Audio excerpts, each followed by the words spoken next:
Very good morning, students. Today we will discuss about the next topic, that is the rolling motion of a cylinder in an inclined plane.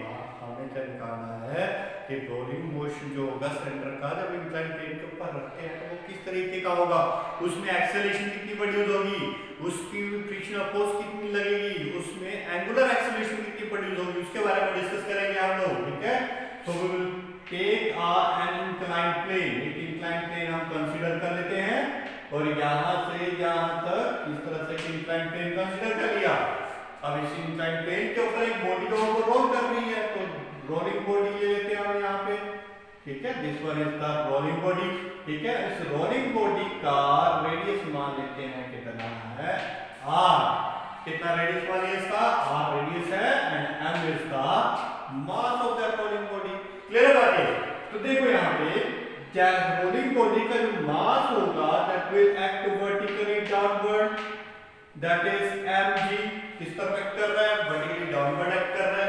तो देखो क्या हो रहा है यहाँ पे, जो नॉर्मल रिएक्शन होगी, नॉर्मल रिएक्शन जो प्रोवाइड करता है सरफेस प्रोवाइड करता है, और नॉर्मल रिएक्शन हमेशा किसके परपेंडिकुलर होती है, सरफेस के परपेंडिकुलर होती है, दैट इज r. अब प्रॉब्लम यहाँ पे एक आ गई, क्या वेट और नॉर्मल रिएक्शन एक दूसरे को जो कॉन्ट्राबैलेंस कर रहे हैं, तो हम लोगों को क्या करना पड़ेगा, यहाँ पे रेवोल्यूशन की हेल्प लेते हैं. तो this component will act as a horizontal component, तो इसको मैं लिखूंगा mg cos ऑफ थीटा, और एग्जैक्ट इसके 90 डिग्री के एंगल पर कौन सा कंपोनेंट बनता है, mg sin ऑफ थीटा. इसके बारे में हम डिटेल में नहीं पढ़ेंगे क्योंकि इसको प्रीवियस वीडियोस में हम इसको डिस्कस कर चुके हैं कि कैसे ये कंपोनेंट्स बनते हैं. अगर ये इंक्लाइन एंगल थीटा है तो इन दोनों के बीच का एंगल में कितना बनेगा, थीटा बनेगा. क्लियर होगी बात. तो जब बॉडी रोल करके नीचे की तरफ आ रही है तो रोल किसकी वजह से कर रही है, अरे फ्रिक्शन की वजह से कर रही है.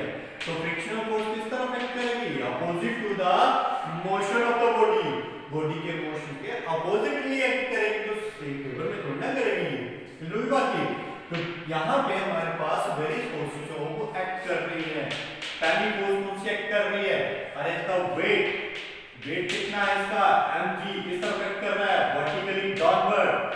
दूसरी फोर्स कौन सी एक्ट कर रही है, नॉर्मल रिएक्शन, नॉर्मल रिएक्शन किस तरफ एक्ट करेगी, perpendicular to the surface.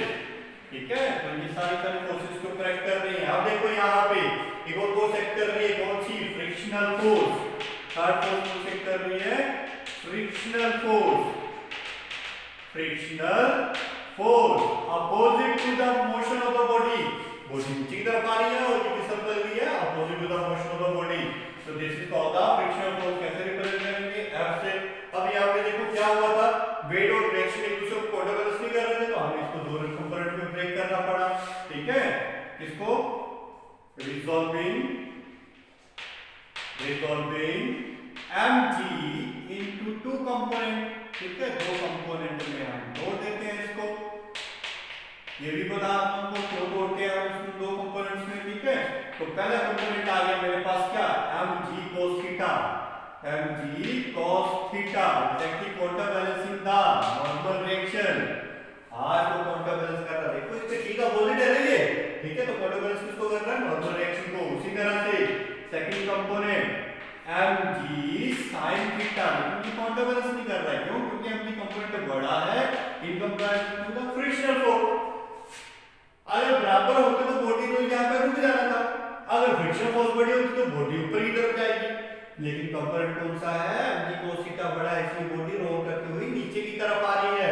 That's why mg sin theta is larger than that of the frictional force. तो यहाँ पे नेट फोर्स प्रोड्यूस होगी, नेट फोर्स लिख सकते हैं इसको ऐसे, will be equal to the किसके इक्विवेलेंट होगी, दोनों फोर्सेस के डिफरेंस के बराबर, that is mg not cos is of sin theta minus of f frictional force. तो नेट फोर्स का formula mass into acceleration is equal to mg sin of theta minus of f.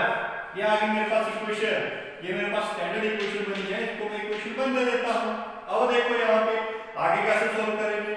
जब body roll कर रही है, role कर रही है body, तो रोल कर रही है तो ऑब्वियसली इसको कोई टॉर्क मिल रही होगी, क्योंकि रोलिंग मोशन तभी प्रोड्यूस होता है जब हम उसके ऊपर टॉर्क लगाते हैं. ठीक है, तो टॉर्क कौन प्रोवाइड करवा रहा है इसको, अरे टॉर्क कौन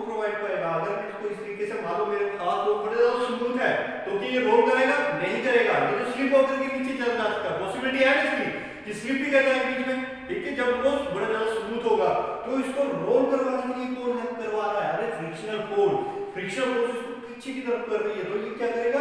इस तरह से रोल होता हुआ नीचे की तरफ जा रहा है, इसकी वजह से फ्रिक्शनल फोर्स की वजह से, यानी कि इसको जो टॉर्क मिल रही है वो किसकी वजह से मिल रही है? That is torque is equal to due to the Rf। ये टॉर्क का फॉर्मूला ये होता है, टॉर्क का फॉर्मूला क्या होता है? R into F। R तो उसका यहां से लेके यहां तक का रेडियस आ गया, और F देखो ये लगा है, दोनों के बीच का एंगल है, वो कितना बन रहेगा? 90 डिग्री। तो Rf sin थीटा होगा, sin थीटा 90 डिग्री, sin 90 की वैल्यू क्या हुई? 1। तो टॉर्क कितनी एक्शन प्रोड्यूस हो रही है? R into F के बराबर हो रही है। अब जब ये रोल कर रहा है ड्यू टू द टॉर्क, तो एक्सेलरेशन भी तो हो रही है। कौन सी एक्सेलरेशन? Angular acceleration. तो देखो एक और रिलेशन हम लोगों ने किया हुआ था, क्या? Torque is equal to I alpha.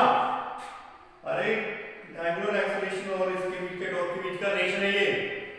तो इनके प्लानिंग इक्वेशन 1, इसको इक्वेशन 2 और इसको इक्वेशन 3 कर लो। इक्वेशन 2 और 3 को इक्वेट कर देते हैं अगर हम, तो मेरे पास इक्वेशन बनेगी Rf is equal to I alpha. तो F की वैल्यू मेरे पास आ जाएगी I अल्फा अपॉन R। ये इक्वेशन नंबर 4। ये मेरे पास फ्रिक्शनल फोर्स की वैल्यू आ गई। इसकी वैल्यू को डालो इक्वेशन 1 में सब्स्टिट्यूट कर दो। इसमें इक्वेशन 1 में डाल दो इसकी वैल्यू को, तो मेरे पास वैल्यू बन जाएगी ma is equal to mg sin of theta. बन गई ना? इस इक्वेशन में सब्स्टिट्यूट करना है, माइनस ऑफ f की वैल्यू देखो कितनी निकाली मैंने? I अल्फा अपॉन अरे यार कोई प्रॉब्लम एक आ रही है, मुझे तो निकालनी है एक्सेलरेशन। कौन सी? लीनियर एक्सेलरेशन निकालना। ये तो अल्फा आ रहा है, ये तो एंगुलर एक्सेलरेशन है। क्या मैं एंगुलर एक्सेलरेशन को कन्वर्ट कर सकता हूं लीनियर एक्सेलरेशन में? यस, कन्वर्ट कर सकते हैं। कैसे? a equal to r alpha. तो अल्फा की वैल्यू कितनी बनेगी? a upon r। इसका इक्वेशन नंबर 5 बनेगी। कहां है आगे चल के? तो ये बन गया मेरे पास। तो इसकी वैल्यू को सब्स्टिट्यूट कर दो। ma इक्वल टू कितना बन जाएगा? mg sin of theta minus of i। Alpha की जगह क्या लिखूंगा मैं अब? a upon r। एक r पहले से था, तो r into r स्क्वायर बन जाएगा। क्लियर हुआ? इस फंक्शन को डालो, इसको ले आओ। ma plus of i into a upon r square is equal to mg sin of theta. बन गया? a देखो कॉमन आ रहा है मेरे पास यहाँ पे, ठीक है? अब यहाँ पे a कॉमन आ रहा है, m को भी कॉमन निकाल लेते हैं ताकि मैं मोमेंट ऑफ इनर्शिया भी कैलकुलेट कर सकूं। किसका? जिस बॉडी का निकालना है, ठीक है?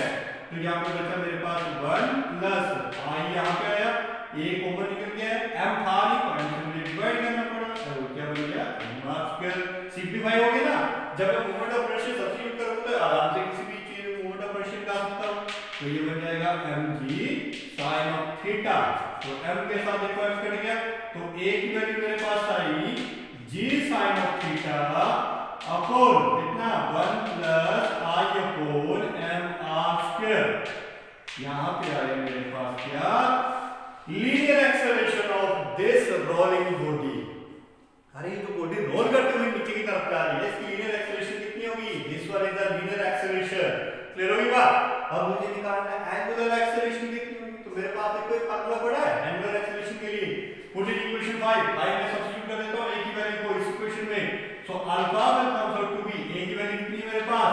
g sin of theta upon, साथ में यहां पे क्या आ रहा है? r आ रहा है, r 1 plus i upon mr square. ये बन गया मेरे पास एंगुलर एक्सेलरेशन। सिंपल सी बात है, हमने क्या किया? एक्सेलरेशन का रिवर्स में सब्स्टिट्यूट कर दिया। समझ गए बात? अब ये करेंगे फ्रिक्शनल फोर्स भी तो निकालनी है। फ्रिक्शनल फोर्स का रूट किसके ऊपर डिपेंड करेगा? वो फ्रिक्शनल फोर्स जो आ रही है किसके ऊपर डिपेंड करेगी? तो देखो इक्वेशन 4 में मैं फ्रिक्शनल फोर्स का रूट निकाल लिया था, ठीक है? अल्फा मेरे पास पड़ा हुआ, तो फ्रिक्शनल फोर्स कैलकुलेट कर सकता हूं। F i अपॉन r किया मैंने, और बाकी क्या आ रहा था? अल्फा। अल्फा की वैल्यू मेरे पास ये पड़ी है, इसकी वैल्यू को उठाओ, इसमें सब्स्टिट्यूट कर दो। तो g sin of theta upon कितना? r आ रहा है, और एक r ऑलरेडी पड़ा हुआ, तो यहां पे स्क्वायर हो जाएगा, ये बन जाएगा 1 plus i upon mr square. So this one is called as the frictional force, ठीक है? In that way we can calculate the different parameters. अलग-अलग पैरामीटर्स हमने कैलकुलेट कर लिए इस एक्सप्रेशन के हेल्प से। एक्सेलरेशन निकाल ली, एंगुलर एक्सेलरेशन निकाल ली, फ्रिक्शनल फोर्स निकाल लिया हम लोगों ने, ठीक है? So this one is the that of the rolling motion, the cylindrical body, ठीक है?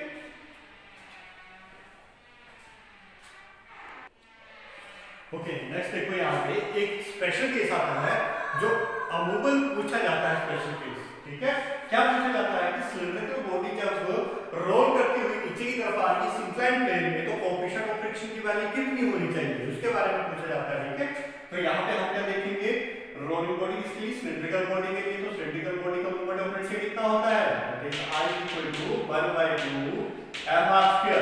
तो सारी की वैल्यू निकालो। यहाँ पे एक्सेलरेशन कितनी आती है, acceleration will comes out to be g sin of theta upon 1 plus I की वैल्यू लिखूंगा मैं 1/2 mr² अपॉन mr²।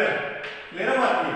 तो mr² के साथ mr² कैंसिल हो जाएगा, 2 2 3 कितना हो जाएगा 3/2, तो 2 ऊपर चला जाएगा तो acceleration will come out to be कितना बन जाएगा 2/3 g sin of थीटा। ये आगे मेरे पास linear expression for what, for cylindrical body. ठीक है, उसी तरह से एंगुलर एक्सेलरेशन कैलकुलेट कर लेते हैं। एंगुलर एक्सेलरेशन में देखो क्या आ रहा है, g sin of theta upon this one. तो यहाँ पे मेरे पास क्या चेंज आएगा, यहाँ पे एक r की वैल्यू आ जाएगी बाहर। ठीक है, तो ये बन जाएगा मेरे पास 2/3 g sin of theta upon r। Clear है बाकी? ठीक है, r की वैल्यू आ जाएगी यहाँ पे मेरे पास। और उसी तरह से फ्रिक्शन फोर्स की वैल्यू निकालो। फ्रिक्शन फोर्स की वैल्यू कितनी बन जाएगी, एक मिनट रुकना जरा, सॉरी फॉर द डिस्टरबेंस, कोई ना कोई आ जा रहा है। अच्छा देखो यहाँ पे हमारे पास क्या 2/3 g sin theta upon r, इसकी वैल्यू सब्स्टिट्यूट कर रखे अल्फा की वैल्यू ये आ गई हमारे पास। ठीक है, तो हमने क्या सिंपल से r की वैल्यू आ रही है यहाँ पे एक एक्सप्रेशन है और बाकी कुछ भी नहीं है। क्लियर हो गई बात ये? उसी तरह से फ्रिक्शनल फोर्स की वैल्यू सब्स्टिट्यूट करनी है हमें। ठीक है, तो फ्रिक्शनल फोर्स F की वैल्यू देखो कितनी है, I/r²। तो यहाँ पे मैं क्या लिखूंगा, I कितने हैं 1/2 mr² moment of inertia of the किसका, सिलेंड्रिकल बॉडी का, और g sin of थीटा वही है डिवाइड बाय कितना बनेगा r² * 1 + 1/2 mr² upon mr²। Clear होगी बात की? डायरेक्ट वैल्यू डाल दी है मैंने, इसलिए कैंसिल आउट हो जाएगा। ठीक है, यहाँ पे r² के साथ r² कैंसिल हो जाएगा, तो f की वैल्यू देखो कितनी बन के आती है, यहाँ पे 3/2। ठीक है, 2 ऊपर चला जाएगा, 2 के साथ 2 कैंसिल हो जाएगा, तो बचेगा क्या 1/3, और यहाँ पे बचेगा मेरे पास m बचा और g बचा और sin of थीटा बचा। ये आ गई मेरे पास फ्रिक्शनल फोर्स। लेकिन मुझे कैलकुलेट क्या करना था कि कोएफिशिएंट ऑफ फ्रिक्शन कितना होना चाहिए। तो कोएफिशिएंट ऑफ फ्रिक्शन की वैल्यू कितनी होती है, अरे coefficient of friction that is equivalent to the frictional force to that of the किसके इक्वल होता है, रिएक्शन। क्लियर है बात ये? ठीक है, तो यहाँ पे देखो मैं वैल्यू डाल देता हूं, फ्रिक्शनल फोर्स म्यू की वैल्यू मेरे पास आ गई, म्यू F की वैल्यू आ गई मेरे पास 1/3 m * g sin of theta. Clear है, और ये ग्रेटर देन होगा, यानी कि फ्रिक्शनल फोर्स जो ग्रेटर देन होना चाहिए। क्लियर है, कितना greater than, frictional force greater than that of this value होगा कोएफिशिएंट ऑफ फ्रिक्शन, तभी जाकर ये रोल कर पाएगा। डिवाइड बाय r की वैल्यू याद करो किसके बराबर थी, r अपॉन r की वैल्यू किसके बराबर थी, mg cos of थीटा। तो mg cos of theta, mg के साथ mg कैंसिल आउट, तो फ्रिक्शन जो होता है coefficient of friction must be greater than equal to 1/3 tan of theta. इससे ग्रेटर होगा तब जाकर के आपकी बॉडी जो है रोल करती हुई इंक्लाइंड प्लेन में नीचे की तरफ जाएगी। ठीक है,